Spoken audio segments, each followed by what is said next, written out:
So somebody just passed away and you found out they had a car in their name and it didn't have a transfer on death. How do I get, my deceased loved one's car out of their name and into mine so I can go register it?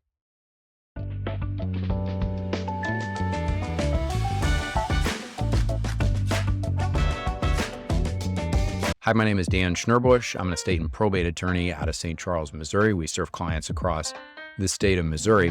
And today we're going to talk about what to do when somebody dies and they have a vehicle left in their name. How do you get mom or dad's car or whoever the person is into your name? So here's how it works. We got to first figure out if probate is even necessary. So if the vehicle was jointly titled in somebody else's name and that person is still alive, the vehicle automatically passes to the name of the joint owner. Joint ownership with right of survivorship is the default form of ownership in Missouri for vehicles, okay? And I believe the same applies for boats as well. If there is no joint owner, you got to look at the title and see if there's a transfer on death beneficiary set. Usually it'll say something like the name of the deceased person, like John Smith, TOD, Jane Smith, or whatever, okay? So look for that TOD. If there is a TOD set, the transfer on death applies and the recipient can just take the title up to the DMV and get a new car in Missouri. All right.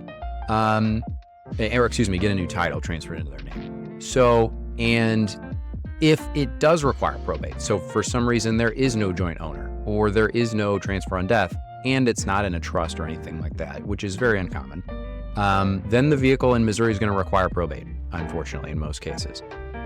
There is one special exception for spouses. In some cases, they can execute a Missouri Department of Revenue form. I believe it's 2305 if you Google it. That is a form that allows a surviving spouse or minor child to claim a vehicle without probate through the DMV by executing an affidavit. And that's based on Missouri's exempt property laws that favor spouses and minor children. Now, there are some certain conditions that need to be met in order to for that to be valid. It has to, the spouse, they have to have been married and they can't have been divorced and they can't have been living apart for more than a year prior to death. So they can't be like separated or anything like that. There also can be either no prenup that it relates to the vehicle or no prenup at all. So something to think about in order to execute that form. A lot of times it works, sometimes it doesn't. In the event that does not apply or you're not the spouse or the minor child or something like that, you're going to be stuck with probate. So there are really three main ways that we can get you through probate real fast. One is, again, we have those spouse. So you could, if you are a spouse or a minor child and for some reason the affidavit didn't work, because like maybe let's say that the value of the estate is too large and the vehicle is only one piece of it. Generally what you can do is you can file a minor refusal of letters application or a spousal refusal of letters application. And basically what this is it's a short form probate application that says, hey judge, I'm a minor of the deceased, I'm the spouse of the deceased, we're entitled to a certain exemption amount out of the estate of property or assets, and the value of the estate, the value of the vehicle is lower than the value of my claim. Therefore, judge, give me an order that says I get all the property. That's what a spousal refusal of letters or minor refusal of letters application is and does. So that can work for vehicles and it can work for any other kind of property as well. The other kind of application, if you are a creditor of the deceased, suppose you're an adult child and you paid for their funeral. I've seen funeral bills $15,000, $20,000, and the car might only be worth $10,000. So in that kind of situation, you have a funeral bill that is worth more than the value of the vehicle. You can file a creditor refusal of letters application. And those are the only, typically refusal of letter applications, minor, spousal, and creditor are the only kind of applications that can be filed without a lawyer. A creditor application, if you're a corporation, you still need a lawyer. But in general, you're not going to be filing as a corporation anyway. Many counties only allow it for a funeral bill. So unless you're a corporation that paid somebody's funeral bill for some reason, you're generally not going to be, that's generally not going to be applicable. But if you are, again, if you are an adult child and you paid for a funeral that's worth, the bill was higher than the car, sometimes you can file for a creditor refusal of letters. Now, these applications are typically available publicly online in your county. You can Google like whatever your Missouri county is, like St. Charles County, St. Louis County, St. Louis City, Jefferson, Jackson, whatever county you're in. You can Google probate forms, and you can find on their website typically a fillable PDF of the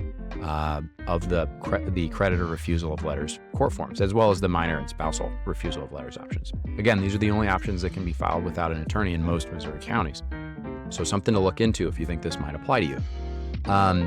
If none of those apply to you, either because you didn't have a large enough funeral bill or you didn't have one at all, or you're not a minor, you're not a spouse, the creditor refusal option only works if the total value is less than $15,000. So if the car is worth more than $15,000, that's not going to work at all. So lots of little restrictions to be aware of. Talk to your local county to see if they'll let you file.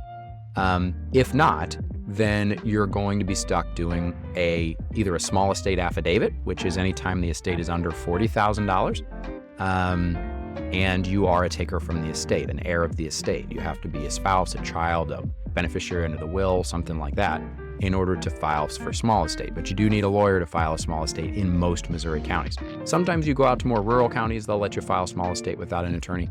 But certainly here in St. Louis County, St. Louis City, I believe St. Charles County, worth a phone call, they will still require an attorney for small estate applications, okay?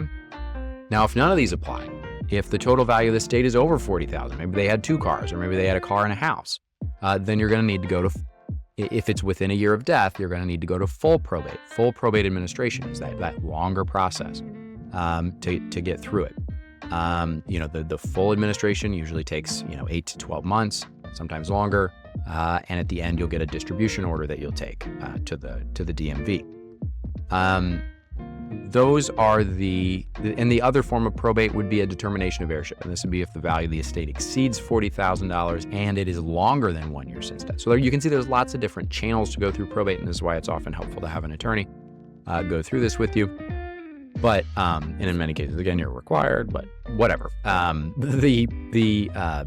The point is that there are lots of different ways to get through probate that are faster or longer depending on who you are and your particular situation and circumstances, okay? Now, no matter what kind of probate you go through, at the end, you'll get an order of some kind. You'll get an order determining heirship, or you'll get an order for a certificate of clerk if it's a small estate case. You'll get an order of distribution if it's supervised, or a statement of account, or some kind of concluding document, depending on what kind of probate you go through. And what you need to do to get the title into your name then is to take the probate concluding documents to the DMV, ideally with the old title, and they will issue you a new title in the name of whoever the recipients are under the probate application. Could be you and siblings or something like that. Just depends on who the heirs are, okay? Now let's suppose you want to avoid probate entirely. Well, again, there are 3 main ways to do that. You could have your car jointly titled with someone else. This is the most common between spouses, and really the only time you should have joint titling is between spouses, in my opinion, because there are lots of reasons not to do it with other people. Spouses get special benefits when they co-own jointly property together in what's called tenancy by the entirety. You can Google it. I think we have other videos on it. But everybody else does not. And if you're jointly owning property, say with an adult child or with a friend or something like that, if they get in a car accident, you potentially are exposed to their creditors. You could lose your car. There could be other problems as well. Generally, joint ownership is good between spouses. And if that's not the case, you're not a spouse, or you want to have somebody else on there, the thing to do is to put a transfer on death beneficiary. So if something happens to you, it will transfer to them automatically when you die. All you got to do is take the old title in with the TOD on it, and the DMV will issue you a new title. All right. The last thing you can do is put a vehicle in a trust to keep it out of probate, having to go through the probate process. It's a little bit superstitious, but a lot of estate attorneys, we will tell you not to put your car in a trust, instead to put the TOD of the car into the trust. The logic among the estate planning bar is that, if you get in a car accident, you don't really want plaintiff's attorneys or anybody knowing that the vehicle is owned by a trust, and you don't want them thinking, oh, this person is rich, therefore we should go after their assets. Now, this makes some level of sense, but then as soon as you see the insurance policy lists a trust as an additional insured, you're going to know. So as a practical matter, does it make a great deal of difference? It probably depends on your county and the tax rules there, but generally what we just tell people is cars are of low enough value in most cases just to keep them out of the trust and name the trust as a transfer on death beneficiary. This might differ, for example, if you have like a large car collection. If you're like a collector of vehicles, it might make more sense to start putting those in a trust. In some cases, maybe even an LLC. It depends on what your kind of what your personal situation is. But those are some of the ways to keep cars out of probate: joint titling, transfer on death, and trusts. So again, let's suppose that you've gone through probate, or you've gone through somebody just passed away, and you need to get the title in your name. How do you do it? You get the original vehicle title if you can. Check your local DMV office what their requirements are for the documents that they want you to bring to make that transfer. You're going to need a death certificate. You're going to need whatever your probate order is if it's gone through probate, or your letters testamentary or of administration. In many cases, you can make that transfer prior to the closing of probate. You can visit the Missouri Department of Revenue. Usually this is going to be done in person, but you may be able to do it via the mail. Submit that documentation, pay the fees, complete any necessary forms that they tell you got to fill out. You can check online. Again, you can Google the Department of Revenue stuff to figure out what all these forms are. And when you get the new information, the new title, just check it, make sure it looks good. Ideally, get a transfer on death on there so nobody has to go through probate again on it. And that's about it. Okay? If you want to put a transfer on death on your car and you haven't done it before, look at a Missouri Department of Revenue Form 108. And the one for vehicles, I believe is Missouri Department of Revenue Form 93, I think it is, to put a transfer on death on your vehicle. In those situations, you're just taking the old title then with the filled out form, and I think it's like $15 to get the new title with the transfer on death on it. Now, it's very important. If a vehicle is subject to probate, you're going to have to take it to probate, because in many cases in Missouri, there's nothing else you can do with it. You can't register it. You can't sell it. You can't take it to the junkyard because they want the title signed over to them. So you really can't do anything with it. And eventually, at some point, it's going to become a nuisance, and the county is going to start getting mad at you. So you're probably going to have to probate the vehicle at some point if it is subject to probate. How long does that process take? Really depends. For some of the short form applications like creditor refusals, small estates, usually anywhere from 4 to 8 weeks. In a full probate, you're usually looking again at like 9 to 12 months, sometimes longer. And lastly, do you need a lawyer? Yes, in most cases, you're going to need a lawyer. You will not need it for a refusal letters application for spouse, minor, or creditor, but that's about it. There are some counties that may, again, allow a small estate without an attorney, but not here in St. Louis. And that is it, folks. So appreciate you listening in. Hopefully that was helpful in helping you understand how to deal with cars when somebody dies, how to get them. And we'll talk to you again next time. Take care.